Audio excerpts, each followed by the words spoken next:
12 वर्ष के बाद गुरु बृहस्पति 2 जून की सुबह को कर्क राशि में प्रवेश करने वाले हैं और गुरु बृहस्पति का ये गोचर सर्वोत्तम परिणाम देने वाला साबित होगा, क्योंकि गुरु बृहस्पति के लिए कर्क राशि उनकी उच्च की राशि होती है। यहाँ पर बृहस्पति बहुत ही शक्तिशाली होते हैं और क्योंकि गुरु बृहस्पति एक नैसर्गिक शुभ ग्रह हैं, उनका गोचर सबसे बड़े बदलाव लेकर आता है। देखिए, लगभग एक राशि में 1 वर्ष तक ये रहते हैं, उसके बाद राशि बदल लेते हैं। अब इनका जो ये गोचर है, जो कर्क राशि में इनका गोचर है, यहाँ पर ये बहुत अधिक शक्तिशाली होंगे, बलवान होंगे और अपने सर्वोत्तम परिणाम दे पाएंगे। कर्क राशि जो है ये जल तत्व की राशि है, जिसके स्वामी चंद्रमा होते हैं, जो हमारे जो मन है उसको नियंत्रित करते हैं। वहां पर गुरु का जाना कई तरह के बड़े बदलाव लेकर आएगा। और देखिए किस तरह के बदलाव आते हैं जब यहाँ पर गुरु होते हैं, तो लोगों को परिवार के प्रति बहुत अधिक प्रेम होता है, अपनी फैमिली में गेट टुगेदर ज्यादा होते हैं, फैमिली के प्रति चिंताएं ज्यादा होती हैं, फैमिली को सपोर्ट करने का रहता है, घरेलू जीवन के प्रति चिंताएं, मन में अधिक शांति ढूंढने की बहुत चाहत होती है और आध्यात्मिक मामलों में भी रुचि महसूस होती है। ये गोचर लोगों को भावनात्मक रूप से मजबूत भी करता है और सुरक्षित भी महसूस कराता है। इसके अलावा घर, जमीन, संपत्ति, परिवार की वृद्धि, बच्चों से संबंधित चीजों का समर्थन भी करता है। दूसरों की मदद करना, बुजुर्गों की देखभाल करना, घर पर समय बिताना, यानी कि घर परिवार से जुड़ी हुई चीजों को ज्यादा सक्रिय करता है ये गोचर। अब सिंह राशि के लोगों के लिए ये गोचर किस तरह के रिजल्ट देगा, क्योंकि आपके किस भाव में गुरु जा रहे हैं, किस भाव के स्वामी हैं, उसके ऊपर भी डिपेंड करता है कि आपको क्या मिलने वाला है। तो मैं बात कर रही हूं सिंह राशि की, कि सिंह राशि के लोगों के लिए ये समय 2 जून से किस तरह से बदलाव लेकर आएगा, कैसे मोड़ लेकर आएगा, चलिए जानते हैं। बस एक छोटा सा निवेदन है, चैनल पर पहली बार आए हैं, अभी तक चैनल को सब्सक्राइब नहीं किया है तो सब्सक्राइब कर लें और जुड़ जाएं चैनल के साथ।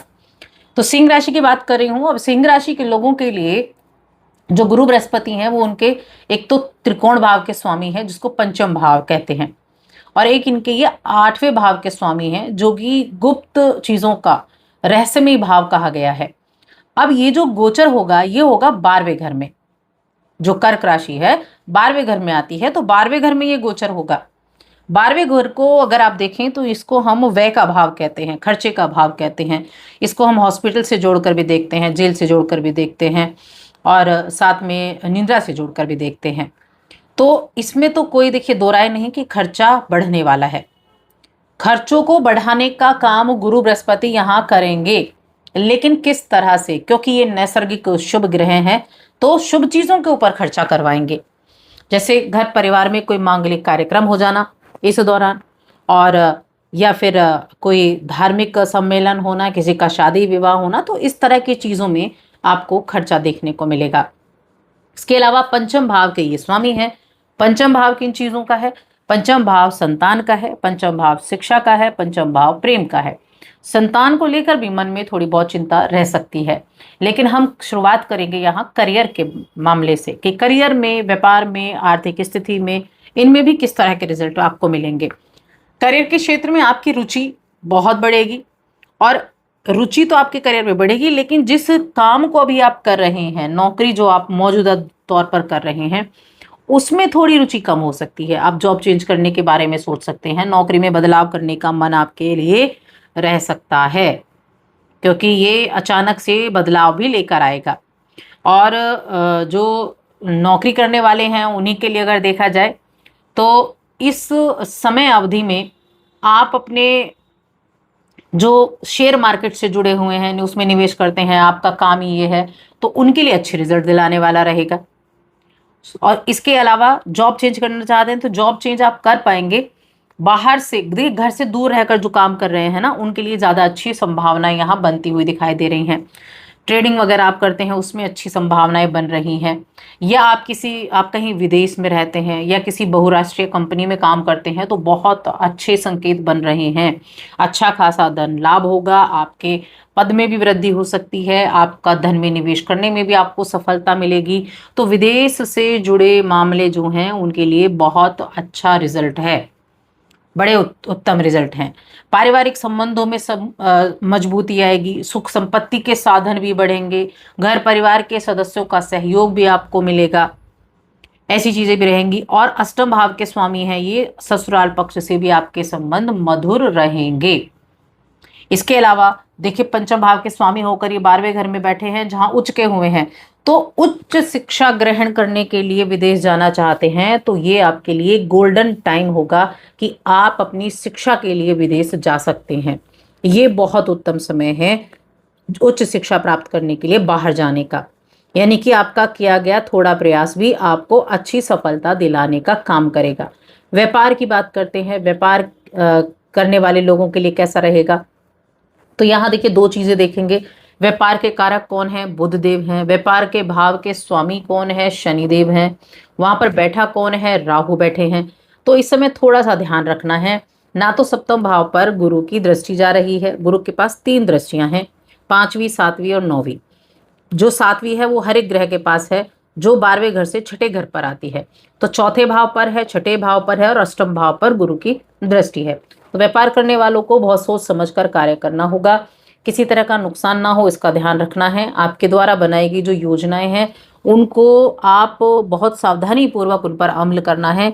जो योजनाएं बनाएं अच्छे तरीके से सोच समझकर उन पर अमल करना है, क्योंकि वहां पर राहु बैठे हैं अभी सप्तम भाव में, तो थोड़ा सा ध्यान देने की आवश्यकता रहेगी। आर्थिक स्थिति देखिए, वैसे खर्चे तो दिख रहे हैं कि खर्चे हैं, लेकिन अच्छी चीजों पर हैं, लेकिन खर्चा तो है, तो इसीलिए धन का प्रबंधन ठीक से करके चलेंगे। धन की प्राप्ति भी होगी, शेयर मार्केट से होगी, नौकरी में होगी, विदेश से होगी, विदेश से जुड़ी चीजों पर होगी। और अच्छी बात यह है कि आप उन खर्चों को देखकर खुश होंगे। पूजा पाठ में, घर की आर्थिक समृद्धि में, सुख सुविधाओं में बढ़ोतरी में, इन चीजों पर खर्चा आपका होता हुआ दिखाई दे रहा है, लेकिन चीजें बढ़ती हुई भी दिखाई दे रही हैं। रिश्तों की बात कर लेते हैं कि प्रेम जीवन, वैवाहिक जीवन कैसा है। तो प्रेम जीवन को अगर देखा जाए तो सिंह राशि के जातकों को इस दौरान अपने साथी से वफादारी करनी है, आपसी समझ को बनाकर रखना है।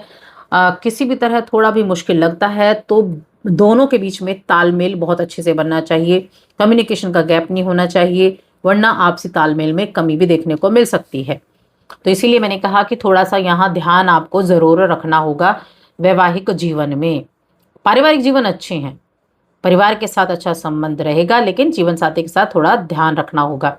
और यही प्रेम जीवन की बात करें तो प्रेम जीवन के मामले में अपनी वफादारी निभानी होगी।